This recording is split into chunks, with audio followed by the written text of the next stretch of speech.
Bonjour les gens, alors aujourd'hui on va parler de Sibelius 2019.1 et de ses nouveautés et améliorations.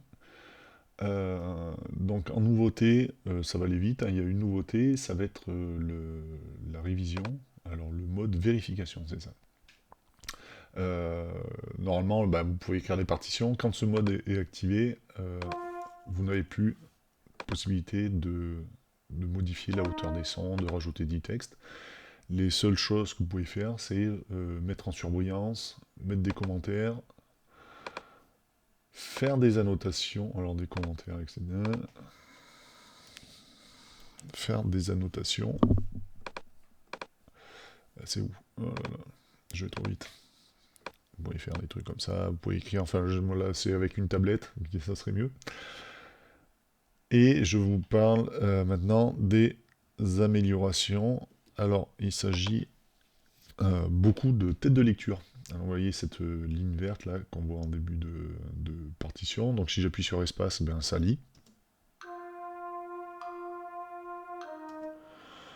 Euh, et donc ils ont amélioré pas mal de choses là-dessus. Alors cette tête de lecture, elle va se placer aux endroits que vous désirez bien sûr. Mais par exemple si vous voulez aller à la page 3, vous faites commande Shift G, vous tapez le numéro de page, entrée, et vous voyez que la ligne de lecture s'est déplacée directement, ce qui fait que vous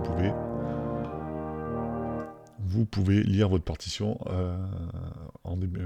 directement, sans faire de sélection, etc. Ça marche aussi avec le saut à la, à la mesure. Donc c'est option commande G. Si je veux la mesure 25, on a notre mesure qui est sélectionnée, et vous voyez que notre ligne de lecture est au bon endroit.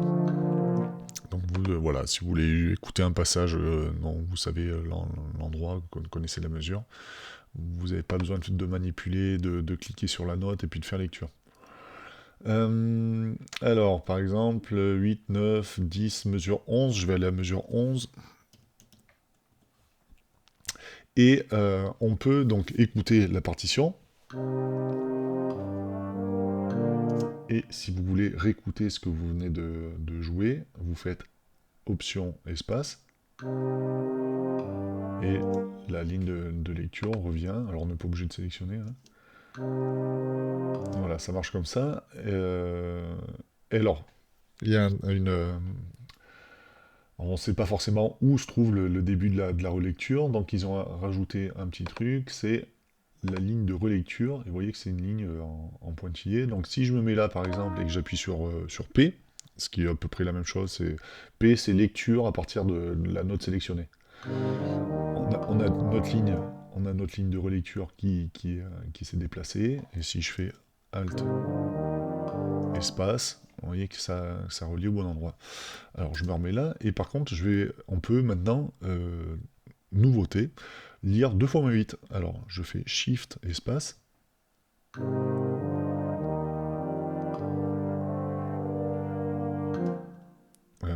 est-ce que ça va remarcher à la même vitesse? Alors là j'en sais rien, si je fais Option espace, là en mode...